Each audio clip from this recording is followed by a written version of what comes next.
आदरणीय धर्म प्रेमी सज्जनों, सादर नमस्ते। मैं जेठालाल विश्वकर्मा आप सभी का हार्दिक स्वागत करता हूँ। महर्षि वैशंपायन जी आगे कहने लगे, हे राजन जन्मेजय जी। तब द्रोणाचार्य जी ने अपने शिष्यों से इस प्रकार कहना प्रारंभ किया। वह बोले, फिर मेरी आज्ञा मिलने के साथ ही इसका सिर काट गिराओ। हे पुत्रों, मैं एक एक को क्रमशः इस कार्य में नियुक्त करूंगा। तुम लोग मेरे बताए के अनुसार कार्य करो। महर्षि वैशंपायन जी कहते हैं, हे राजन जन्मेजय जी, तत्पश्चात अंगिरा गोत्र वाले ब्राह्मणों में सर्वश्रेष्ठ आचार्य द्रोण ने सबसे पहले युधिष्ठिर से कहा, हे दुर्घर्षवीर, तुम धनुष पर बाण चढ़ाओ और मेरी आज्ञा मिलते ही छोड़ दो। तब शत्रुओं को संताप देने वाले युधिष्ठिर गुरु की आज्ञा से प्रेरित हो सबसे पूर्व धनुष लेकर गीध को बीनने के लिए लक्ष्य बनाकर खड़े हो गए। हे भरत श्रेष्ठ, तब धनुष तान कर खड़े हुए कुरु नंदन युधिष्ठिर जी से थोड़ी देर पश्चात आचार्य द्रोण ने इस प्रकार कहा, हे राजकुमार, तुम वृक्ष की शिखा पर बैठे हुए इस गीध को देखो। तब युधिष्ठिर ने आचार्य को उत्तर दिया, हे भगवान, मैं देख रहा हूँ। थोड़ा समय व्यतीत होने पर द्रोणाचार्य जी फिर उनसे बोले, क्या तुम इस वृक्ष को मुझे अथवा अपने भाइयों को भी देखते हो? ये सुनकर कुंती नंदन युधिष्ठिर उनसे इस प्रकार बोले, हाँ, मैं इस वृक्ष को, आपको, अपने भाइयों को तथा गीध को भी बारंबार देख रहा हूँ। उनका उत्तर सुनकर द्रोणाचार्य जी मन ही मन कुछ अप्रसन्न से हो गए। उन्हें झिड़कते हुए बोले, हटो यहाँ से, तुम इस लक्ष्य को नहीं बीन सकते। तत्पश्चात महायशस्वी आचार्य जी ने उसी क्रम से दुर्योधन आदि धृतराष्ट्र पुत्रों को भी उनकी परीक्षा लेने के लिए बुलाया तथा उन सबसे भी उपयुक्त बातें पूछी। फिर उन्होंने भीमसेन आदि अन्य शिष्यों तथा अन्य देश के राजाओं से भी जो वहां शिक्षा पा रहे थे वैसा ही प्रश्न किया। प्रश्न के उत्तर में सभी ने युधिष्ठिर की भांति ही कहा, हम सब कुछ देख रहे हैं। ये सुनकर आचार्य जी ने उन सबको झिड़क कर हटा दिया।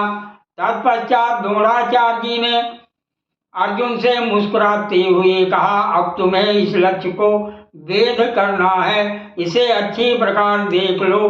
मेरी आज्ञा मिलते ही तुम्हें इस पर बाण छोड़ना होगा।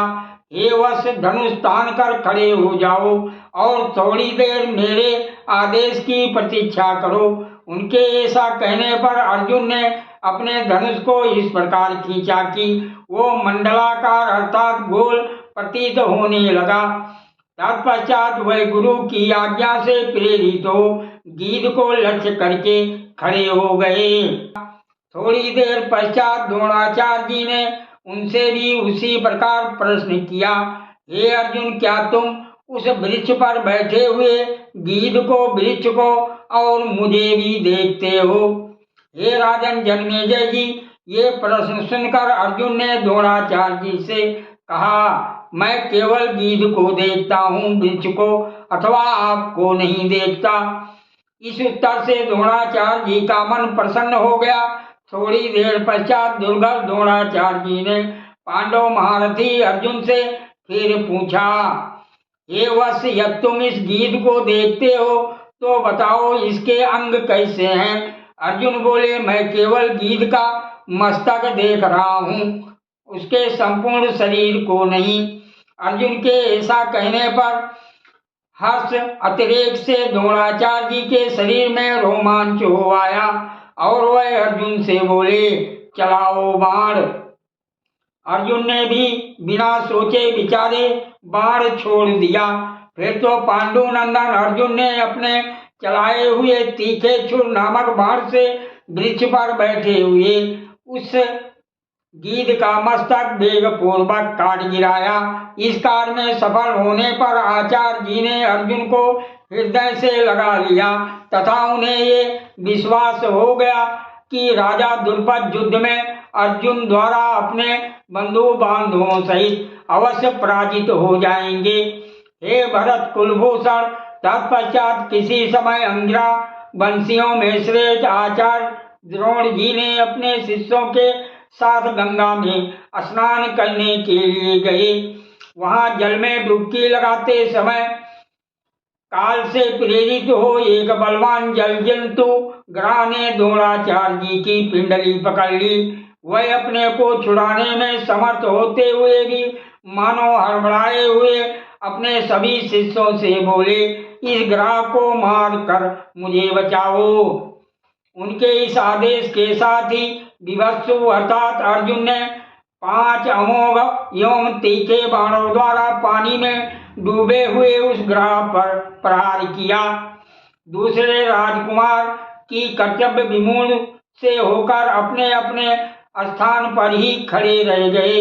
अर्जुन को तत्काल कार्य में तत्पर देख द्रोणाचार्य जी ने उन्हें अपने सब शिष्यों से बढ़कर माना और उस समय वह उन पर बहुत प्रसन्न हुए।